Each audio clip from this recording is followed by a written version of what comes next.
everybody, and welcome back to another episode of the Go Jay. Oh yeah, baby. D, it's so good to have you back. I'm so happy to be back. Where have you been? Tell us where you have been. Basketball. Really,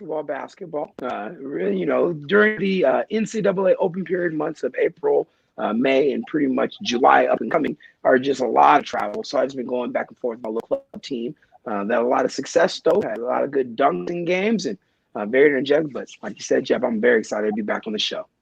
Yay, welcome back. And Julie is back with us. She's going to make us cry.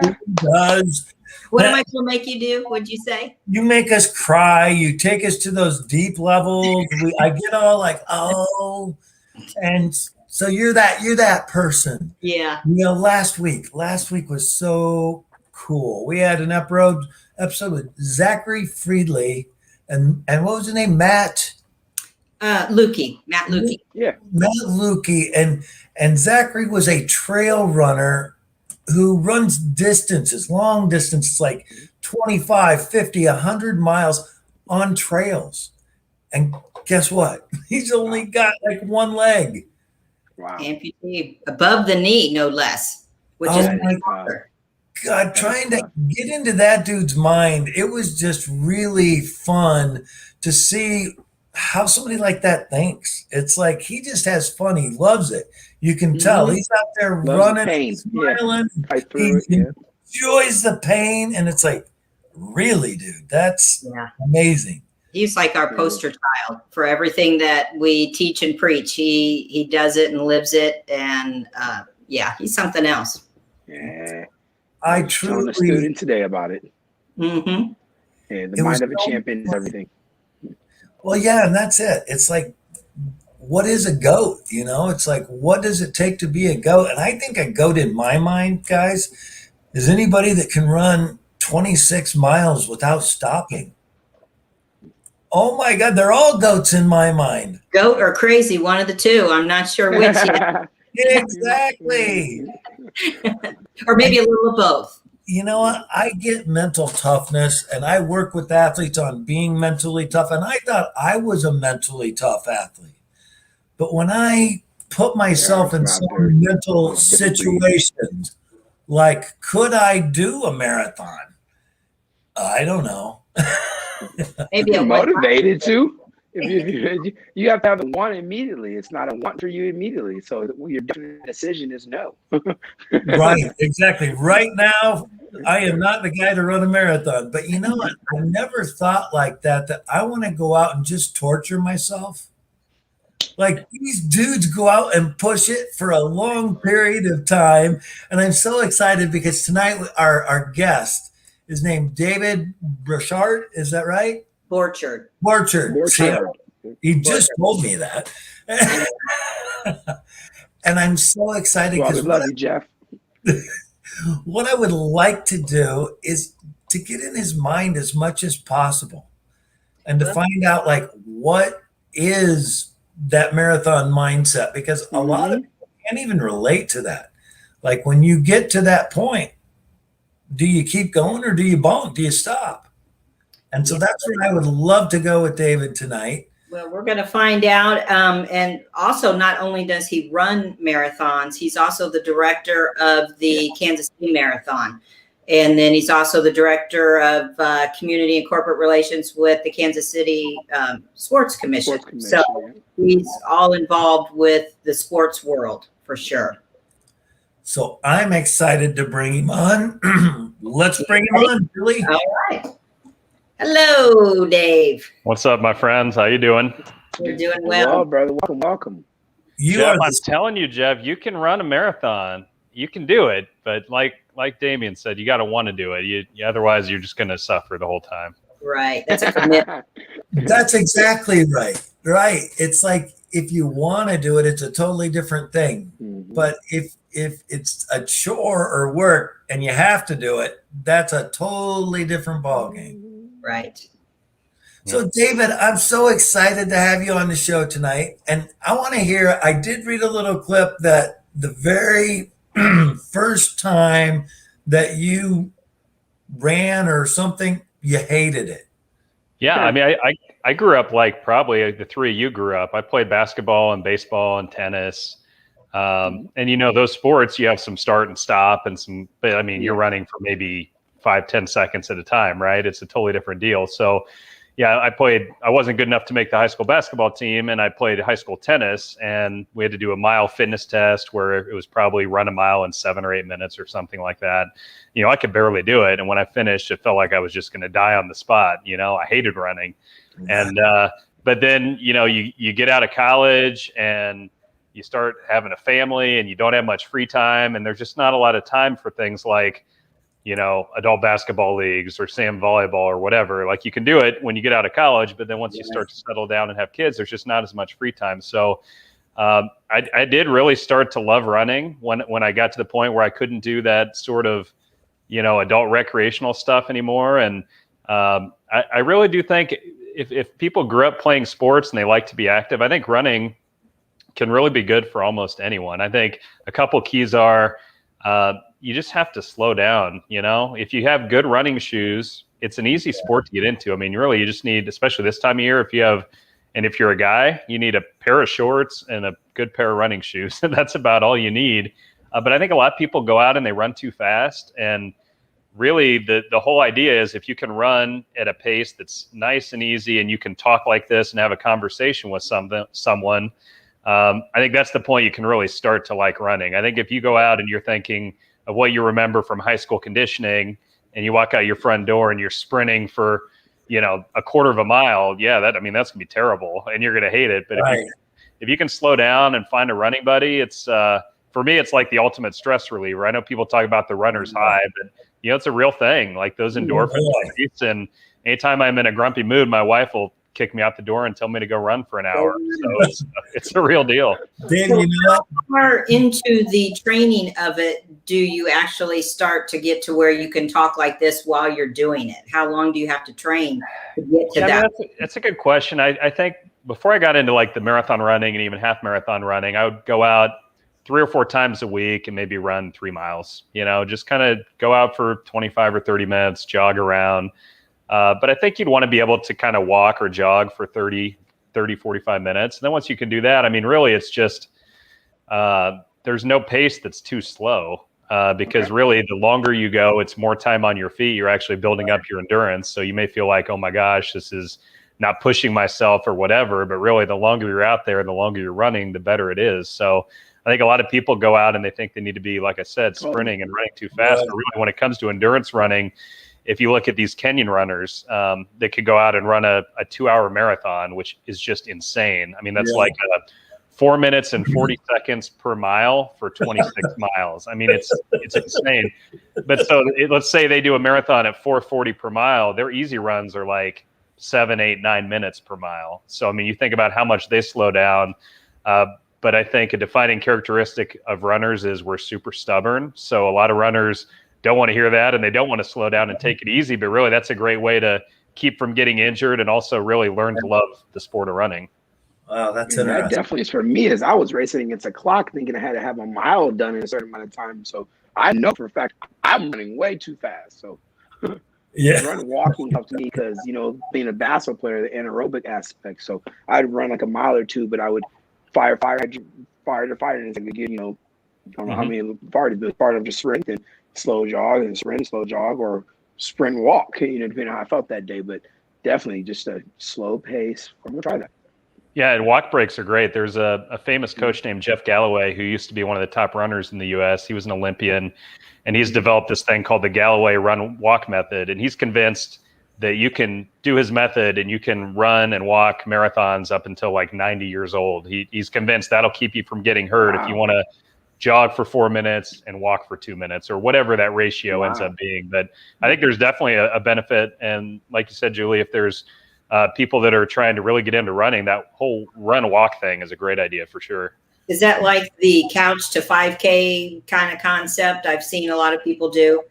Yeah, for sure. I mean, it's super beginner friendly, but there's even people that have gone out and qualified for the Boston Marathon that have done the run walk thing. And it's, they have less walk breaks. It may be for them, you run for 6 minutes and walk for 1 minute, but I mean, you can get great results doing that. And It's funny. Like, I know we're going to get into the mental side of marathon running, but I really feel like if you put in a good, 3 months of training, 4 months of training, whatever that is, and you show up on race day and you're feeling healthy and you have good weather and all that stuff, race day is like 90% mental. It's crazy because especially for the marathon. So if you show up and you have a bad mental attitude, I've ran races with friends where I knew before the race they were going to have a terrible race, and they were faster than me. They were in better shape, but all they were doing was grumbling, in the day or two leading up to the race. So it's amazing how much the mentality has to do with that long distance running.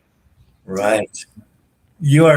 When did you start running for serious, like to compete? So, like I said, I hated running. After college, I kind of got into it just to stay fit.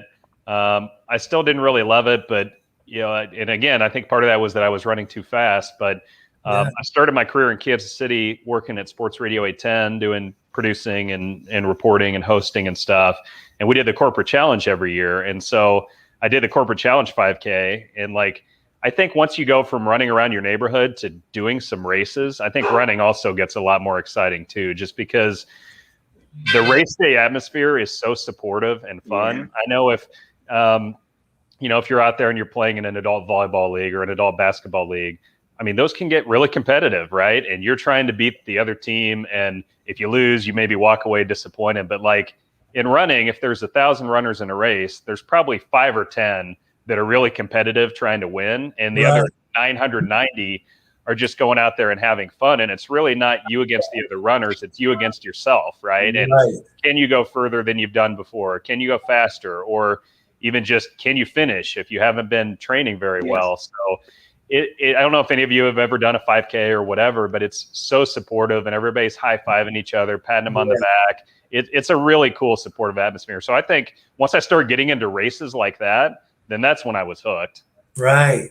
That is something that I really wouldn't have thought about. It's like all of you guys really are on the same team. It's everybody's going through the same thing. Yeah. And I have people that'll say, oh, I'm a slow runner. Like, I'm one of the last finishers. And it's like, you still ran 26 miles. Like, you're in the same distance as the guy who did it in 2 hours. Exactly. And it's like you really only have a few that are competitive. Yeah. So absolutely. It's like, other than that, all the rest are just supportive. There's no, I want to beat you. It's like, you got this, keep going. I love that atmosphere now that you say that.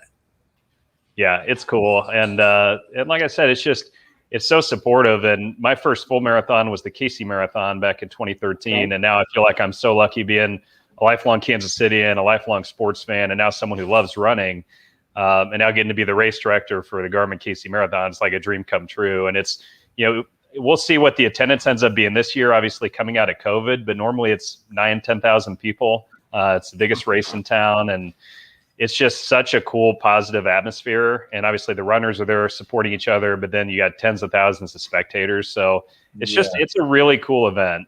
So for any of you who haven't taken in a race and maybe you say, I'll never run a race, it's also cool just to come out and spectate and see what these people can do. We had 2 or 3 years ago, we had an 80-year-old guy who walked our half marathon using a walker. I mean, you see these things and it's like, if people can, walk for 30 minutes straight, they can do a 5K, even if it's walking the whole time, but you could do a run walk thing. Yeah. And if you get to the point where you can run walk a 5K, then you really could do a half marathon. I know it sounds crazy, but it's just a matter of kind of booking out time to do the training. And that's another thing people maybe don't understand too, is our races are totally open to walkers as well as runners. So if somebody hates running, but they like walking for exercise, or they just want to be part of this cool experience, like, just come out and walk the race, because really we're just wanting people to go out, get moving, and get those endorphins released. Right. I love that the atmosphere and the camaraderie and the races bring that. I want to take you into a little space. They're like, should I quit or should I continue? I know most racers at some point in their career are going to face that. It's like, as far as you're in the race, you're running 26 miles. Should I stop because I'm hurting my body? I can't take it anymore. My mental says stop. Everything is saying stop, but you keep going. How? Well, so I'll tell you, I've done 15 marathons, and I have had 0 that I did not want to quit at some point during the race. Right? That's what I don't understand, David. Crazy. Well, we get past that. But I'm telling you, once you do one, the feeling you get when you cross the finish line, it's like one of the top 10 feelings I've ever had in my life. Like, it's crazy. I'm not somebody who like goes around crying hardly ever. Maybe at Christmas we'll watch a movie on Christmas Eve, It's a Wonderful Life, and like I tear up at that every year. But like, I very rarely cry. But man, when I crossed the finish line at my first marathon, I was like a bumbling mess of emotions. It's one of those things that if you can push through and you see yourself do it, when you know everything in your head and your body said, what are you doing? You should quit. This is so stupid. I mean, when you can overcome that. Tell me, wait, before you go there, if you can overcome that, most of us can't overcome that. Yeah. Most of us will stop. Yep. That wall. It's like, that's what the wall, exactly. Hitting the wall. It's like most of us, the average person, and I know there's a lot of marathoners that don't stop and they go through that, but in that moment, mentally, you said, every race I wanted to quit, but you didn't, or you kept going, whatever it was for most of them. Why? Help me to get that. I think a lot of it is you put in so much time training. It's like it's been 12 weeks or 16 weeks that you've been out getting up at 5 a.m. to do these long runs, or going out when it's 90 degrees, or I was training for a race this winter and I went out the one weekend where the high was -1 degrees both days. And me and my friend went out both days. It's like, when you do that, I always think of it like you're making a deposit of this like toughness reserve in your mind. It's like, if I can go do that, I can certainly be tough for another 5 miles or 6 miles. 'Cause I mean, with the marathon, that's the thing. You don't get feeling like you want to quit at mile 8 or mile 12. Right. Really, what they say about the marathon is the first 20 miles is like a warm up, and the last 6.2 is harder than the first 20. It's kind of what it is. So like the last 6 is all mental, really. Unless you're having cramps. Like if you haven't taken in enough calories or whatever, like there could be some serious physical issues. But no, I don't know. I think a lot of it for me is like calling back to, okay, I've put in all this work. Yes, I want to quit, but think about how much better I'm going to feel if I don't quit. And the other thing, the trick I always play for myself is I plan out some really awesome post-race food, right? So I'm like, okay, I got to get to the finish line because there's an In-N-Out burger 5 miles from the finish, and I got to go get that. And it's totally guilt-free because I've just ran 26 miles. So it's funny. It really is all mental, but I think really once you've crossed the finish line once at the full marathon, you never forget how good that feels. Yeah. And the only way to replicate it is to do it again. I know that sounds stupid, but it's kind of like you hear about athletes that they're used to hearing the full stadiums for 15 or 20 years, right? And then they retire and they don't get that anymore, and they like can't replace it. But like for runners, you could keep doing it. You'll just slow down eventually, Well, I have ran, Dave, and I've ran to the point of exhaustion, and I know how much that hurts. And so it's like you're doing this voluntarily. And you're doing it and you're pushing yourself to these limits. Why? Why do you do that to yourself? So I'm really competitive. I loved playing sports growing up, even in college, playing like intramural stuff. And like I said, as an adult, I got to the point where I couldn't really compete anymore. I mean, we all compete in our work every day and try to achieve our goals and help our company. But I love competing. And it got to the point with running is like, oh, I can compete against myself. And I found out fairly quick that I was an above average runner. So then it was a case of like, okay, I can do a marathon now. Could I do it quick enough to like run in the Boston Marathon? Because that's, the Super Bowl of running. So, for me, it kind of scratches that itch of I'm someone who can't handle not competing, Right. I'm the kind of parent that my 11-year-old gets mad because I never let him win at anything. Nope. And I'm like, listen, whenever you beat me at ping pong or the NFL trivia or whatever, like it's going to mean that much more because like you earned it, Right. I love that. Well, that kind of mentality is admirable. And I think it's a lot of us want to have that mentality, whether it's the competitive edge or that type of stuff, but not all of us want to take it to the point of, I know this is going to hurt and there's going to be pain involved. And I've never had one race that I didn't not want to quit, but I still do it. And I still want to continue to get better and push my time. And that is a unique field in the sports mental world to still be able to want to be able to do that. You're hurting yourself. Yeah. Well, and the thing is, before I got into running, I had knee pain or hip pain or whatever. And it's almost like I have less of that the more I do it too, which, like I said, it hurts a lot in that moment, that 3 or 4 hours I'm out there running. Yeah. It hurts more and more, every step you take. But like overall, I hurt less as a human than I did 15 years ago. So like in that regard, it's kind of like, okay, it's temporary pain. And then after the race, it's going to hurt pretty bad for a day or two.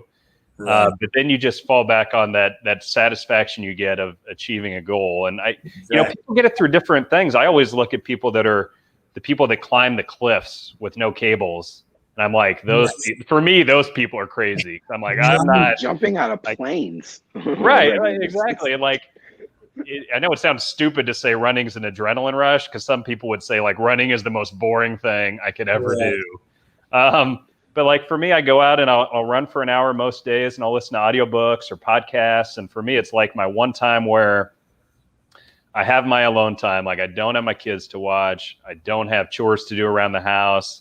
It's just like my time to get out, get some fresh air, get sunshine, and kind of catch up on books or podcasts or whatever. And then race day comes around, and race day is like the reward for all that stuff you put yourself through. Like, hey, I trained through all this crap for 3 or 4 months.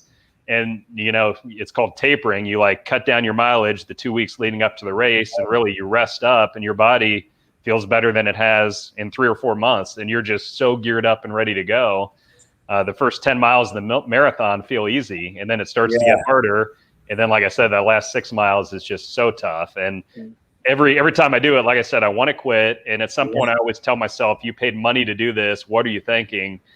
But then that's another motivator to not stop. Because it's I've come this far. Like I need to do it because I'm going to feel a lot better when I go to bed tonight if I finish this off, as opposed to quitting. And I've had, out of 15 marathons, I've probably had 2 or 3 that I came very close to quitting. But I haven't quit any of them yet. So that's something that I'm proud of. You say very close. Tell us more about that. Yeah. So I had one I went to in Arizona, and I totally screwed up my pacing. Like I said, runners are really stubborn. So like one of the things in running is if you go up a hill, you want to do even effort, which means you're running the same effort, but you're slowing down. You're not worried about keeping your pace because it's so much harder. And, I was stupid at mile 5, and I'm like, I'm going to hold my pace up this hill so I don't fall behind. And then that totally killed me. And I got to mile 14. I'm like, I'm dead. Like, I can't hold this pace at all. So like, okay, I guess I'll just jog it in. And I got to aid station mile 14. I took a walk break, and I was thinking, man, this stinks. This is terrible. And I got to the next aid station at mile 16. I'm like, man, maybe I should quit. And I just stood there for a minute or two. I'm like, okay, I'll do one more aid station. So I got to the next aid station, mile 18, and I was just standing there walking, looking around, and I saw some dude right next to me, and he was doing the exact same thing. And I'm like, okay, man, like, let's go. We're getting each other to the finish line. And like, I ended up making friends with this guy. We're still friends on Facebook. He lives in Texas. Wow. And he came into that day with the same goal as me. We were both trying to run like a 3:15 marathon or something. And we both had totally died and hit the wall in like mile 14. So we did the thing where we would just run for 2 minutes. And then when one of us felt like crud, we would walk for a couple minutes. And we ended up getting to the finish line. And that was actually the day that in Phoenix. I went to In-N-Out Burger for lunch, and then for dinner we went to some Mexican restaurant and had margaritas on the patio. And it's like, it was much more enjoyable, even though I didn't hit my goal of running a great race. Like, at least I know I didn't quit. And like I said, I was really close to quitting at that point. And if I wouldn't have seen somebody in the exact same struggle situation, I think I might have. Well, what can you do to prepare for a race mentally? What happens in your head ahead of the race? I'll be honest. I think it's gotten a lot easier the more I run. Because the first 6 or 7 marathons I did, I literally hit the wall every single time. And I mean, that's a terrible feeling where you know you're a pretty good runner, and every time you're on pace for like a 3-hour marathon and you end up at like a 3:30 or whatever. That's super frustrating. So I finally figured out that I need to take in more calories while I ran. I need to be smarter about my pace, which is something I just mentioned, because if you are going for a 7-minute pace and you run the first few miles at 6:45, it's going to totally catch up to you later and burn you. So I got good with my pacing. I got good with my calories going in. And then it was a matter of kind of knowing, okay, sometime between mile 15 and 25, this is really going to be terrible. Yeah. Like, you're going to be ready for it. And when it's terrible, you're just going to keep going. Like, it kind of takes a while to like accept that. I know some runners say it's called like embrace the suck. Yeah. You know it's going to suck and be really painful at some point in the last 6 or 8 miles. And you just enjoy it until that happens. And when that happens, you just accept it and you keep putting one foot in front of the other. So it really is a total mental thing at that point, because every race, even for these Olympic runners, marathons, it's really hard and it's going to be really rough at some point. And you just have to keep pushing through mentally, as long as you don't have a major physical issue. I mean, if you break your ankle in mile 3, obviously that's a different story. But if you're just having muscle fatigue and pain and stuff like that, then it all ends up being mental the last hour or so. David, I was working with a guy that did the Ironman, and he showed me videos and footage of him and a lot of Ironmen at the end of the races. Their bodies shutting down, the bowels are going, everything, and he's still running. It's like, oh my God, they're still doing this. Everything shutting down mentally, and they're still being able to pull this off. And it's like, that's one of those things that the normal average human being cannot even fathom, to be running through that mental pain, that physical pain, the body shutting down, and he's still going. Well, I'll tell you, like, people look at me and, like you said, they think I'm crazy because I run marathons. I have a hard time wrapping my mind around the Ironman, because that is a full marathon plus a 110-mile bike ride plus a 3-mile swim. I mean, you're talking about triple the amount of training is what I'm doing. And I'm on the verge of, like, I'm training so much, it almost seems like a second job, and it's hard to keep running fun sometimes because I have to run so much. But, like, to do an Ironman, you're doing 3 times as much. I mean, you have to either, and I hate to say this, but I feel like a lot of people that train for full Ironmans are either they don't have kids, which is fine, or they're like partially neglecting their family, or they go out at like 2 a.m. when everybody's asleep to get in their training. I mean, it's just, I can barely squeeze in my training. So, like, there's no way. I have a hard time thinking I could ever do an Ironman, but you guys could speak to this better than me. Someone the other day, I was interviewing Alexi Pappas for a KC Marathon podcast, and she's an Olympic runner and she's a Garmin sponsored athlete. And she said something about, they compare in a marathon, the mental work you have to do during a marathon is like being stuck in rush hour traffic, and how much you have to like focus and kind of grind it out. And I'd never heard that analogy before, but kind of thinking about it, if you're stuck in rush hour traffic for 3 or 4 or 5 hours straight and you're just kind of on edge, I thought it was a pretty good analogy, but I don't know what you guys think about that. I'd never heard that before. Yeah, that's very interesting. Well, when I'm stuck in traffic, though, you're usually sitting still and you're not having to work a whole lot. That's true. Maybe it's the frustration piece of it that you have to deal with. But from a physical standpoint, it's a whole lot easier to sit in traffic than it is to run a marathon or an Ironman. And I draw the line at pooping on myself. I'm just not going to do that. I mean, that's a good rule. I draw the line at sweating.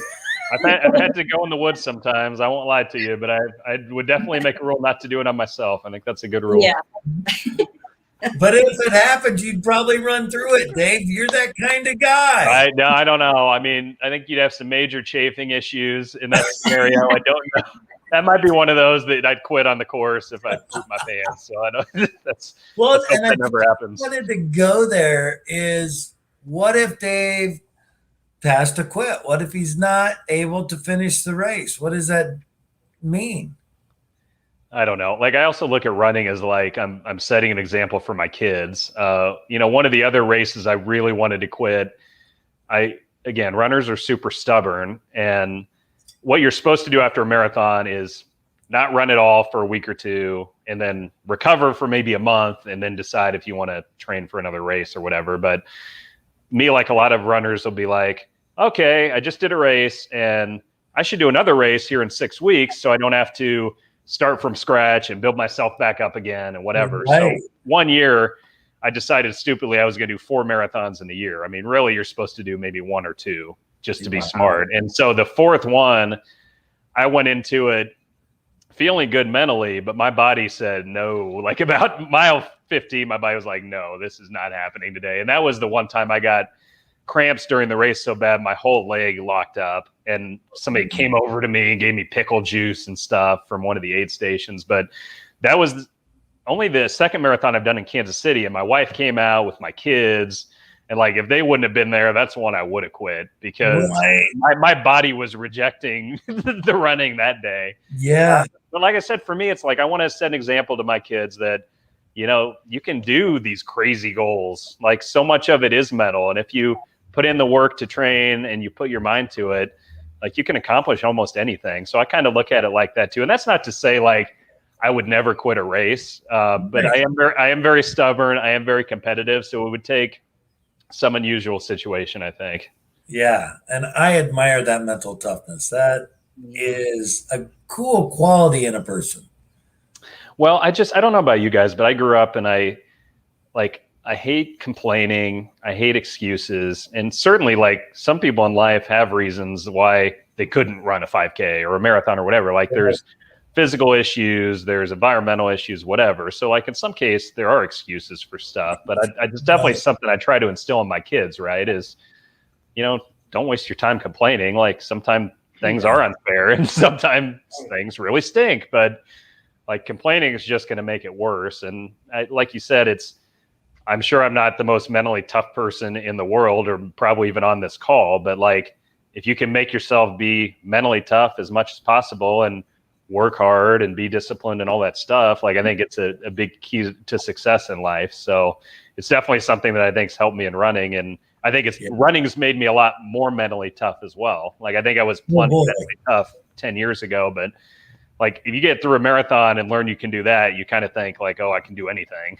That's exactly right. Speaking of the last question, or one of the questions I want to ask, obviously the subtitle of our show is Own Your Shit. So at what point did you own your shit?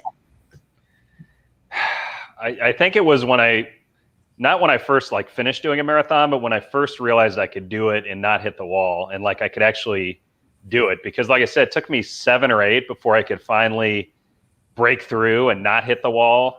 Because to be honest, like, I would finish a marathon and feel like I failed, which is like a really crappy feeling when you train for 3 or 4 months and you finish and you're like, okay, I was on pace for a 3:05 for 20 miles. And then I lost 15 minutes the last, 6 miles because I had to take a bunch of walk breaks and I was cramping and all that stuff. So like, for me, it was the first time I had that breakthrough race, and I'm like, oh crap, I can really do this. Like, I didn't have to take walk breaks, and I didn't, lose a bunch of time. So like, after that, and then that's such a boost to your mentality going in. And not to say every race since then has been great, because it hasn't, because marathon running is going to be hard, and you don't know what's going to happen on a given day. But for me, it was definitely the first race where I didn't hit the wall and I did well. And you want to talk about like an enjoyable post-race experience, like when you feel like, because at that point I'd been trying to accomplish this goal of having a really good fast marathon for like 5 years. And that's like a lot of time to train. And then when you finally get it, it's just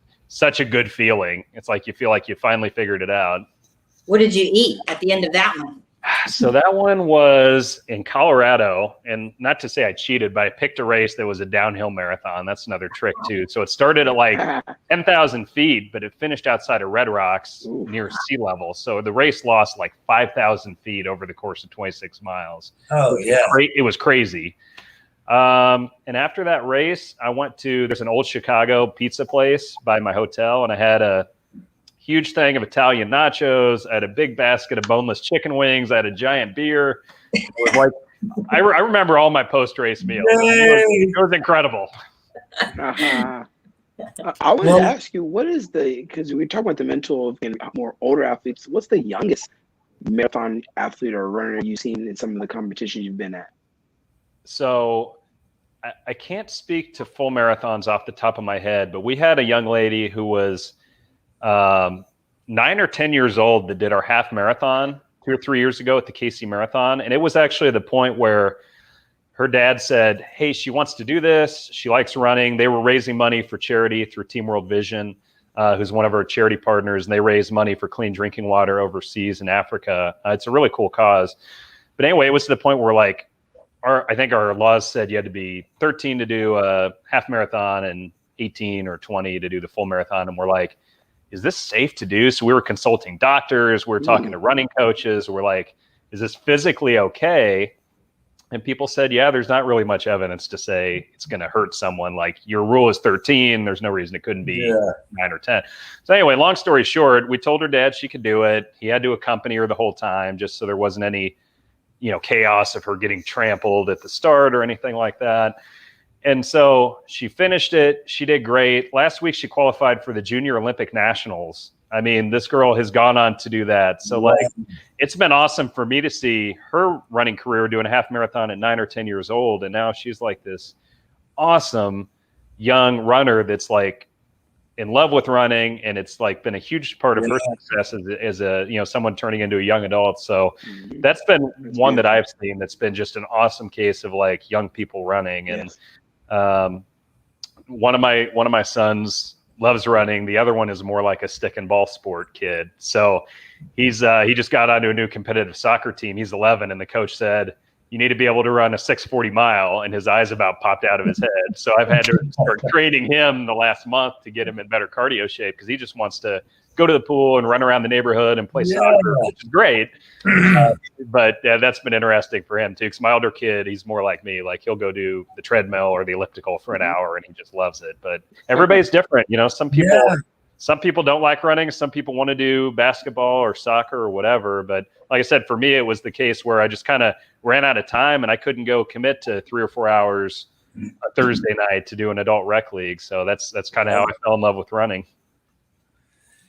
David, it's so good to have you on our show tonight. I have learned a lot about running, and I also learned a lot about what it takes to be in the brain of a runner and to, when they hit the wall, what they got to do. That brings us to the GOAT tip, Julie. All right. At first, I was going to ask Dave, though, when is this marathon? It's in October, right? Yeah. So it's Saturday, October 16th. We have a 5K, 10K, half marathon, full marathon. You can see the website there, kcmarathon.org, if you want to run, walk, volunteer, whatever. For the three of you joining me here on the call, we have a 5K. So if you want to start to get that feel for what it could be like to run a marathon someday, I know any of you could do a 5K, especially by this fall. We're 16 weeks away, so you got 4 months to build up to it. But we'd love to have you guys out there too. And I appreciate you having me on, just because I know I've met with a couple of you in the past. Running is such a mental sport, especially if you put time into your training. So I think it's cool to talk about that side of it. And I know our runners could certainly benefit by talking to you. Well, thank you. I'll never say never that I won't do it, but at this point in time, it's not likely. Thinking about it for real. You get a free shirt, you get a free medal, you get post-race food, you get post-race beer or hard seltzer, whatever you pick. So all right, we got live music, we got incredible atmosphere. All right. Well, you're starting to talk my language. Okay, right. Here. Yeah. Right. And Julie, we don't have to run. It's like these marathons, from what I'm hearing, to walk even. Yeah, for sure. Well, it's kind of like skiing too. I never was a big skier, but I love to go to the ski resorts because that's where all the women were. So it's like, this is a place where runners, healthy people, great people are around, supporting, having fun, encouraging each other. It's like, you don't see sports like that any place. It's like everybody's competitive. My team, your team, and we're against you. And this is, like you said, 5 people want to win. They can battle it out. The rest of them are, we love you, man. Let's get together, listen to music, and have a great time. It's funny. People make fun of runners, and I get it because, like I said, I used to hate running. But like runners in general are a group of really happy people because they run so much and they burn off their stress and they release endorphins. So like it is a really fun experience. Like it's a good time. I love that. Julie, go Tim. Okay. All right. Yeah. There we are. Pace yourself. Well, that's something we learned today from David is you do sometimes have to pace yourself. You don't want to go and start out sprinting. If you're a great athlete, you think I can do this, but it's all about pacing yourself to finish in the time that you want. You know, if you want to play smart, if you want to get to the next level in running, it's like and in life, I think you're going to have to learn to be patient, enjoy the little increases, see the positive in things. And that's what, David, sounds like you're doing, is you're pacing yourself. For sure. I mean, there's an old saying, they say that, life is a marathon, not a sprint. Right. And I mean, it definitely applies to running, but I think it's a good tip overall. I mean, obviously you got a long life, so pace yourself, enjoy every day. And yeah, I like I said, I appreciate you having me on. My wife gives me grief because I could talk about running 24/7. So it's nice that I can do that without being judged. It's good. No judgment. No judgments. Right. Triumph. So we have some housekeeping items that we need to talk about before we go.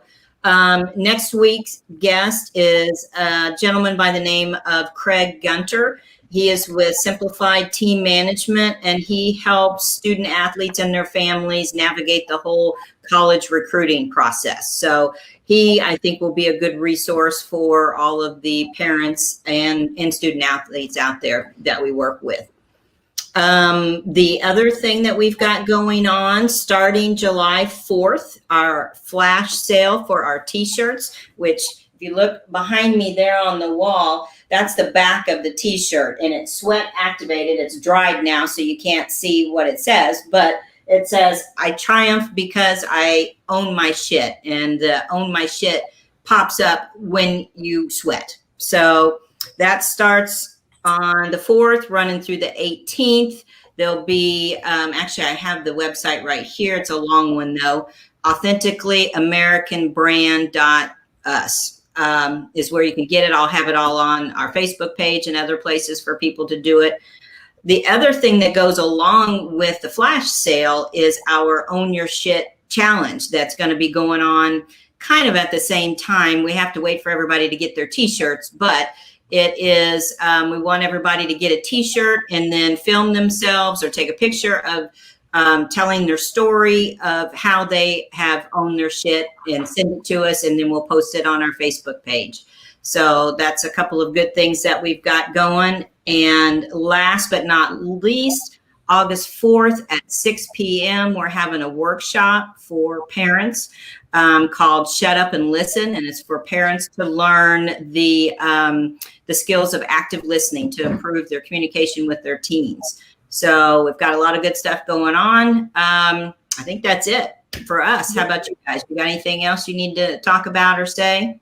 No, I think the Own Your Shit challenge is going to be fun. I don't know if everybody has to have a shirt to do it. What we're trying to do, everybody, is we're trying to get people to get real. You know, when people come in to see me, Damien, the other coaches, our value is when people can own their shit and be real with themselves and say, this is what I'm afraid of. This is what is getting in my way. And we go into those. That's why when we say own your shit, we're meaning it in the sense that to get real with yourself, it's the only way to overcome the fears. And so if you get online, you can watch us. We're doing it with fun with the shirts. Own your shit. We dump water on the back. But if you want to just get real online and own your shit in our Triumph area, that would be wonderful.